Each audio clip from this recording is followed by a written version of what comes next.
Daniel chapter 11. So there's only 12 chapters in Daniel. We're on part 47. I'm not a prophet, as you know.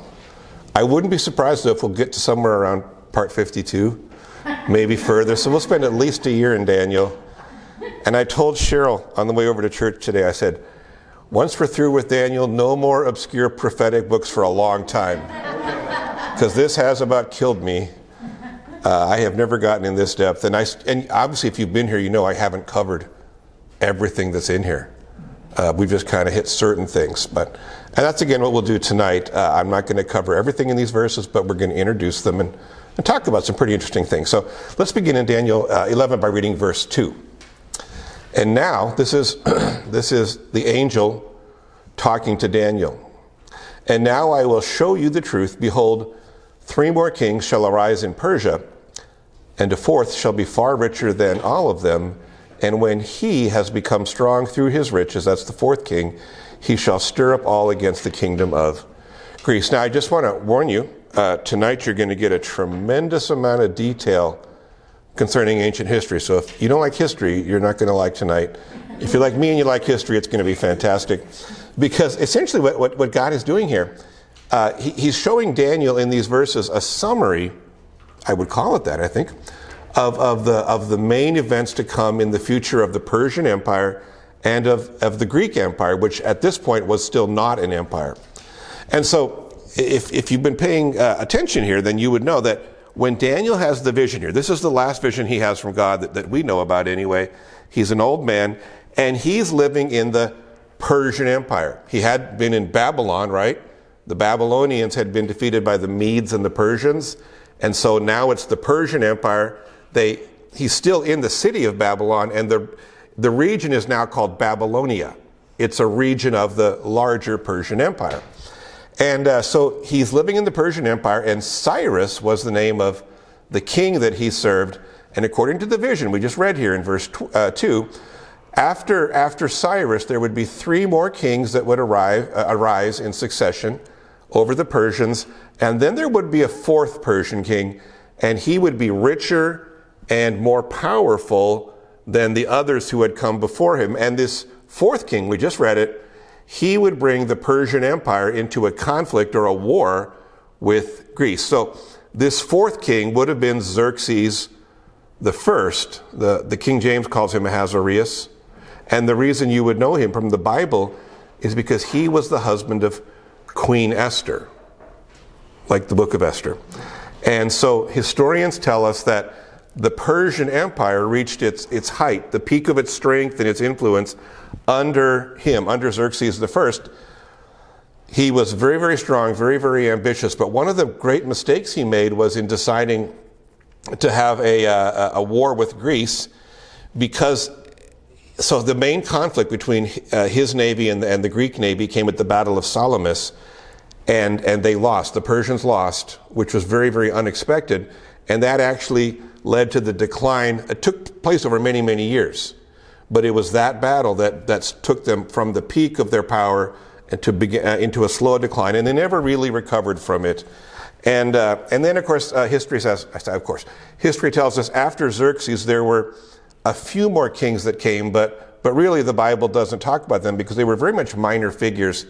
And the next person that we see that showing up in this prophetic dream was a man who we know as Alexander the Great. And he's in verse 3. It says, "Then a mighty king shall arise, who shall rule with great dominion and do as he wills." And that was a very accurate description of Alexander, because if you know anything about him, you would know that he was pretty much unparalleled as a military leader. When he was in charge of his army, nobody could really stop him.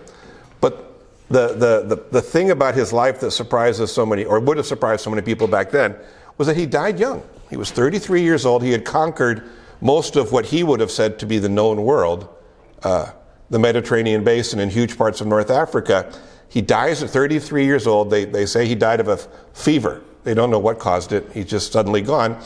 And so he had a son, but his son did not become his heir.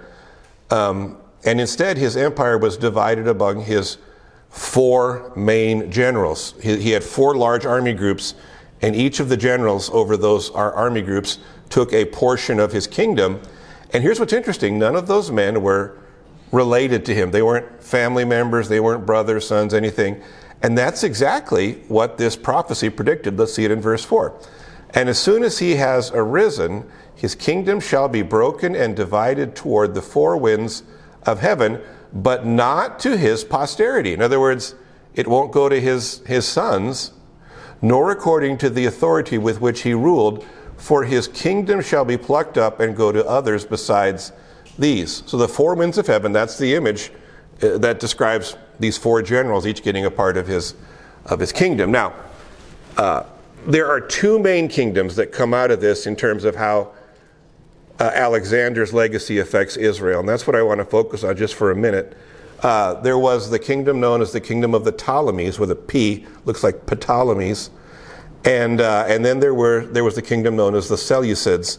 So the Ptolemies were in Egypt, and I think I mentioned a few weeks ago, if you want to know the most famous of the Ptolemies, Cleopatra was one of them. She comes a lot down later in life.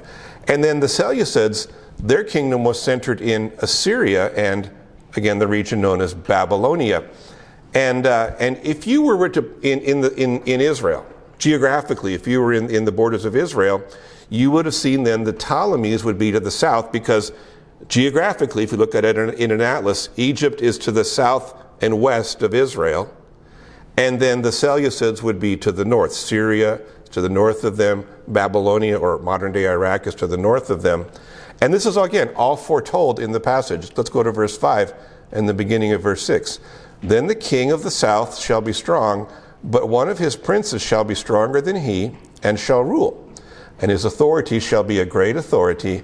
After some years they shall make an alliance, and the daughter of the king of the south shall come to the king of the north to make an agreement. Now, all of these were pretty much fulfilled to the letter. So roughly around 250 BC, Ptolemy II, and he was the king of the south that the vision's talking about, he wanted to make peace with the Seleucids, because there'd just been this ongoing conflict and warfare.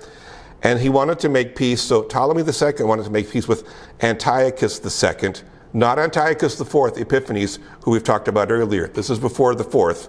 Antiochus II, he's the king of the north. And so this is a crazy story. I tried to put as much detail in your outline.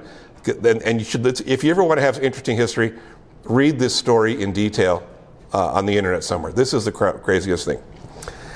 Ptolemy goes to Antiochus, released through an intermediary, and says, I want to make peace between our empires.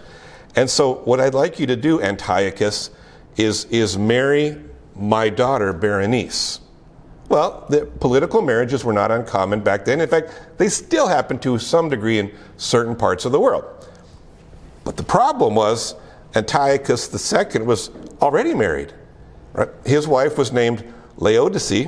And so the plan that Ptolemy II and Antiochus II came up with, they said, okay, Berenice will come and she'll move to the Seleucid Empire, and what Antiochus will do, he'll divorce Laodice, and he will disinherit the sons that he had with her. Those sons would have been his successors in the Seleucid Empire once he died. But by disinheriting them, essentially he's cutting off all familial ties, and then he would start a new family with Berenice. And so now the Seleucids, if it works, we're going to be allied, connected with the Ptolemies to form a larger kingdom.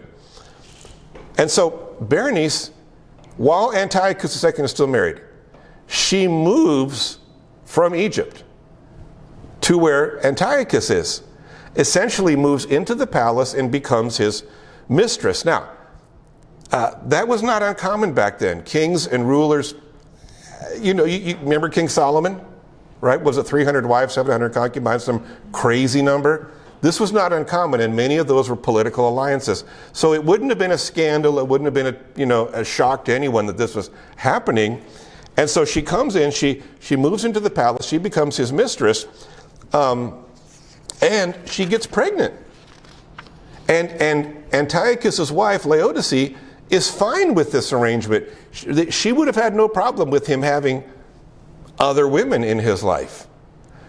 But she gets word that he plans to divorce her and disinherit her sons.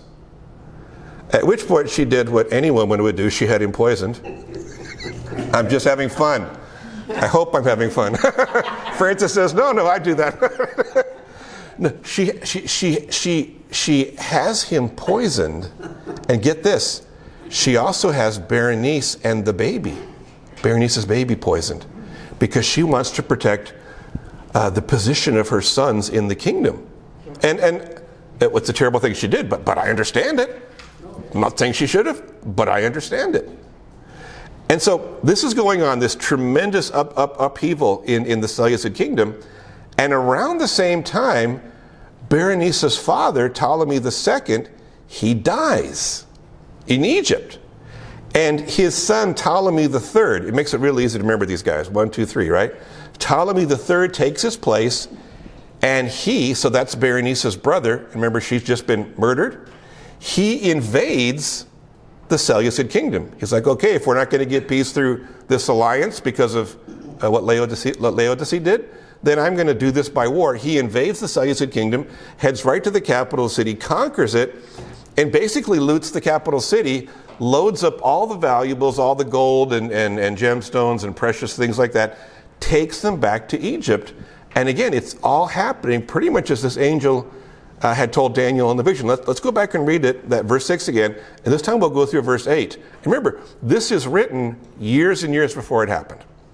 Verse 6, after some years they shall make an alliance, and the daughter of the king of the south, right, Berenice, her dad is Ptolemy II, shall come to the king of the north, Antiochus II, to make an agreement. But she shall not retain the strength of her arm, and he and his arm shall not endure, but she shall be given up, and her attendants who fathered her, and he who supported her in those times. And from a branch from her roots one shall arise in his place. That's her brother, Ptolemy III. He shall come against the army and enter the fortress of the king of the north, and he shall deal with them and shall prevail. He shall also carry off to Egypt their gods with their metal images and their precious vessels of silver and gold, and for some years he shall refrain from attacking the king of the north. Now,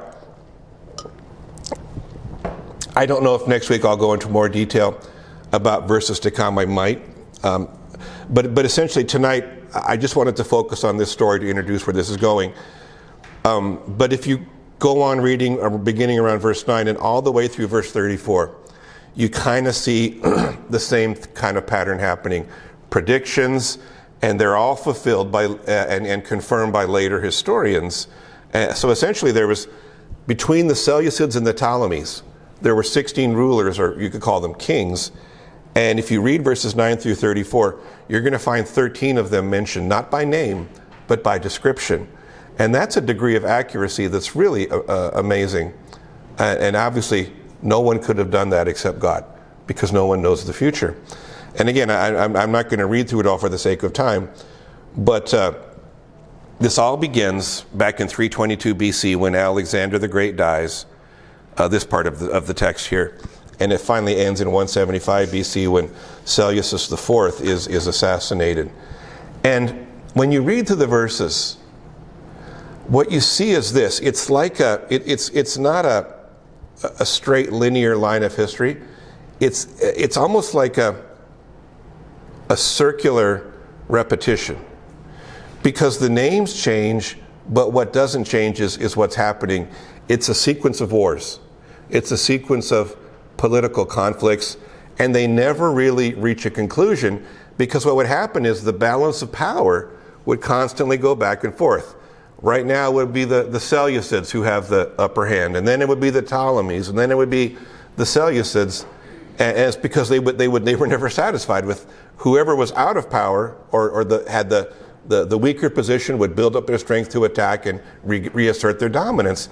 And sometimes they would try to make peace, and every time they would try, those efforts would fail. And so that's the pattern throughout Daniel 11. Now, people have asked the question, and I think it's a legitimate question.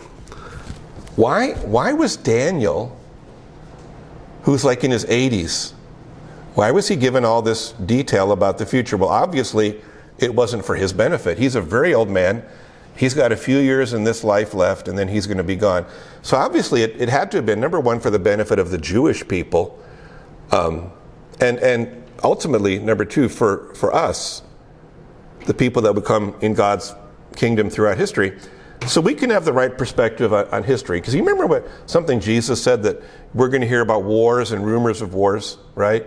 And even in my relatively short life, 56 years is not that long in terms of human history, I have seen one human ruler, one human nation after another trying to gain power through political manipulation or military force. And some of them will succeed for a time, right? But ultimately, I've never seen any of them accomplish anything of significance. When it comes to earthly politics, now I stole this line. I wish I was this creative. But I'm going to read it, and I put it in your outline. A preacher said this: the balance of power may shift, but it never comes to a permanent rest. And isn't that how human history is, right? Up, down, back, forth. And again, I think that's really the bigger lesson that we're supposed to learn from this vision. And it reminds me of what King Solomon realized as he grew older, which we already touched on even before the teaching tonight. Ecclesiastes 1, verse 9. What has been is what will be, and what has been done is what will be done, and there is nothing new under the sun. This is human history. We're not going to reach some magic age where we're all going to get along and hold hands and sing Kumbaya. Not in this lifetime. Not before Jesus returns. This is going to be a time of wars and rumors of wars and unending trouble. And it always has been, right? And this is something Israel needed to learn. So, for example, if you stay in Daniel 11, God warns them, you're going to take sides in some things that you try to do. You're going to try to make alliances based on what you think is going to happen as opposed to following my will, and it's going to fail. It's in verse 14. In those times, and I'm not going to go into the details, but just look at the big picture. In those times, many shall arise against the king of the south, right, the Ptolemies, and the violent among your own people shall lift themselves up in order to fulfill the vision. In other words, they're going to think God's on their side, but they shall fail. And again, we didn't read it all, but you can read through all of chapter 11, and you see this again and again, ongoing human efforts and conflicts, but none of them are going to make any real difference. And if you remember what I said a couple of weeks ago, the context for the Jews, the historical situation, when Daniel was receiving this prophecy, actually thousands and thousands of Jews had already left Babylon. You remember, they had been there for 70 years of captivity, and then they were allowed to return to rebuild the walls of the city and rebuild the temple. And many of them had gone. They were there and trying to rebuild the city of Jerusalem, but they were facing a lot of opposition. The books of Ezra and Nehemiah are all of that story, right? And problems from their enemies. And God is speaking to them as well. He's speaking through Daniel, and he's basically saying, don't be surprised by the back and forth struggles that human beings create for themselves. And don't worry about allying yourself. Allying, am I saying this right? Making an alliance with this side or that side. Because that gets into just a waste of time. Instead, trust in the Lord. Don't worry about who your allies are. Trust in the Lord. And I'm going to wrap it up here in one of our discussion, but let me just say, the same is true for us. We could talk about this on a national level, of course, but really just in our personal lives as followers of Jesus. We live in a fallen world, and it's filled with sinful people. And the people that are around us are constantly doing whatever they can to achieve their purposes, even at the expense of others, right? Some of you have been caught in that kind of thing. Somebody else has got some kind of machination going on where it's you're caught in the middle of their efforts to do something. And when you're caught in one of those struggles, somebody's doing something and you're getting pulled into it, whether it be at work, whether it be at home, whatever, right? The worst thing you can do is to respond in your own strength and in your own understanding, which is the first thing we try to do, right? That's the trap we fall into. Well, no one's going to do that to me. Right? We get in a situation and we think we know what to do. We think we know how to handle it. But as you get older, I hope one of the lessons that you learn, and I hope I learned this as well, the plans I make and carry out in my own strength and understanding usually make things worse, right? And that's because only God can see what the future holds. I can't. I may think I have understanding, I don't. God knows the future, and that goes with another corollary. Only God knows what to do. So I thought I'd leave you with my favorite little passage. It's been this way for, a couple years. I've been reading this to you, and we'll have our discussion. Proverbs 3, verses 5 and 6. So whatever you're dealing with right now, whatever trap you're caught in, whatever political intrigues on a personal level are threatening to overrun you, this is your passage, okay? Proverbs 3, 5 and 6. Trust in the Lord with all your heart. Do not lean on your own understanding. In all your ways acknowledge him, and he will make straight your paths.